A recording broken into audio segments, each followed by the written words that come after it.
Catch মিসের কারণেই হৃদয় ভাঙার গল্প।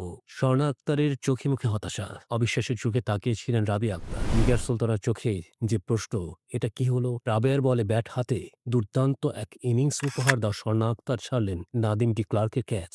দক্ষিণ আফ্রিকার শেষ ভরসা ডি ক্লার্ক জীবন পাওয়ার সময় জয়ের জন্য তাদের দরকার ছিল মাত্র ১০ বলে ৯ রান। সেই ডি ক্লার্কের শেষ ওভারে প্রথম ৩ বলে একটি করে ৪ ও ছক্কা বেয়ে ৩ উইকেটে জিতিয়েছিলেন দক্ষিণ আফ্রিকাকে। টানটান উত্তেজনা আর রোমাঞ্চের ঠাসা ম্যাচে বাংলাদেশের জন্য লেখা হলো হৃদয় ভাঙার গল্প। বাংলাদেশের হৃদয় ভেঙেছে মূলত ক্যাচ মিসের কারণেই। বাংলাদেশের ফিল্ডাররা ম্যাচ শেষের দিকে যে শুধু ডি ক্লার্কের জীবনদান করছে তা নয়, ম্যাচের সর্বোচ্চ স্কোয়ার রোই ট্রায়নকেও দুবার জীবন দিয়েছেন। টসে জিতে বাংলাদেশকে প্রায় ২৫০'র কাছাকাছি রান তোলার ভিত করে দেন ওপেনাররা। শুরুর ১০ ওভারে দেখে শুনে পার করে দিয়ে ২ ওপেনার ফারজানা হক ও রুবাইয়া হায়দার তোলেন ২৮ রান। ধীরগতি হলেও ভালো শুরু এনে দেওয়া উদ্বোধনী জুটি ভাঙে ৫৩ রানে। ৭৬ বলে ৩০ রান করে আউট হন ফারজানা। আরেক ওপেনার রুবাইয়া হায়দার ৫২ বলে ২৫ রানের বেশি করতে পারেননি। তবে ২ ওপেনার গড়ে দেওয়া ভিতের উপর দাঁড়িয়ে বাংলাদেশের ইনিংসটা টেনে নিয়ে যান শারমিন আক্তার ও অধিনায়ক নিগার সুলতানা। দুজনের ৯১ রানের জুটিতে আসে ৭৭ রান। ৪২ বলে ৩২ রান করে নিগার আউট হয়ে গেলে উইকেটে আসেন স্বর্ণা। এর মধ্যেই শারমিনের ৫০ পেয়ে যান।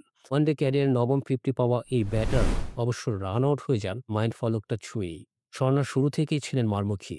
নিজের খেলায় দ্বিতীয় বলেই সুইপ করে বাউন্ডারি মেরে ভালো কিছুর বার্তা দিয়ে রাখা স্বর্ণা ৩ ছক্কা আর সমান চারে ৩৫ বলে ৫১ রান করে অপরাজিত ছিলেন।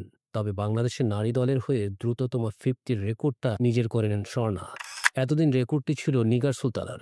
গত এপ্রিলে লাহোরে বিশ্বকাপের বাছাই পর্বে স্কটল্যান্ডের বিরুদ্ধে ৩৯ বলে ৫০ করেছিলেন বাংলাদেশের অধিনায়ক। স্বর্ণা গতকাল নিগারের আরও একটি রেকর্ডও ভেঙে দিয়েছেন। এর মেয়েদের ওয়ানডেতে বাংলাদেশের হয়ে এক ম্যাচে সর্বোচ্চ ২ ছক্কা মেরেছিলেন নিগার সুলতানা। দক্ষিণ আফ্রিকার বিপক্ষের ম্যাচে সেটি ছাড়িয়ে গেছেন স্বর্ণা। ব্যাটারদের এনে দেওয়া পুঁজি নিয়ে বোলিংয়ে ভালো শুরু করেছিলেন বাংলাদেশ। দ্বিতীয় ওভারের প্রথম বলেই ফিরতি ক্যাচে তাজনিন ব্রিটসকে ফেরান নাহিদা আক্তার। এরপরও রাবেয়া ছাড়েন পলবার্টের ফিরতি ক্যাচ। পলবার্টের সঙ্গে অনেকে এ বর্ষের জুটি ভয় ধরাচ্ছিল। তবে বাংলাদেশের জন্য স্বস্তি হয়ে আসে পলবার্টের রান আউট। ৮৩ বলে ৫৫ রানের জুটিটা ভাঙতে প্রোটিয়ারাও দিশেহারা হয়ে যায়। ২০ রানের ব্যবধানে দক্ষিণ আফ্রিকার ৪ উইকেট তুলে নেয় বাংলাদেশ। হুট করে উইকেটে হারালেও মারিজান কাপ আর লোহি ট্রায়নের জুটিতে আবারও ম্যাচে ফিরে দক্ষিণ আফ্রিকা। তাদের ৮৫ রানের জুটির সময় মনে হচ্ছিল বাংলাদেশের জয়ের সুযোগ বুঝি শেষই হয়ে যাচ্ছে। তবে দুশ্চিন্তাটা আরও বেশি বাড়ায় আগে নাহিদার বলে স্বর্ণার হাতে ক্যাচ দিয়ে ফেরেন কাপ। কিন্তু অস্বস্তিটা আর দূর হলো কই? ৪০ ও ৪৬ রানে দুবারে বেঁচে গিয়ে ট্রায়ন ফিরেছেন ৬২ রানে। এবার ডি ক্লার্কের ২৯ বলে অপরাজিত ৩৭ রানের ইনিংসটা ম্লান করে দিয়েছে সবকিছু। সংক্ষিপ্ত স্কোর: বাংলাদেশ ৫০ ওভারে ২৩২, ৬ উইকেটে। স্বর্ণা ৫১, শারমিন ৫০, নিগার ৩২, এমবলা ৪২ বলে ২ উইকেট, ডি ক্লার্ক ৩৯ বলে ১ উইকেট।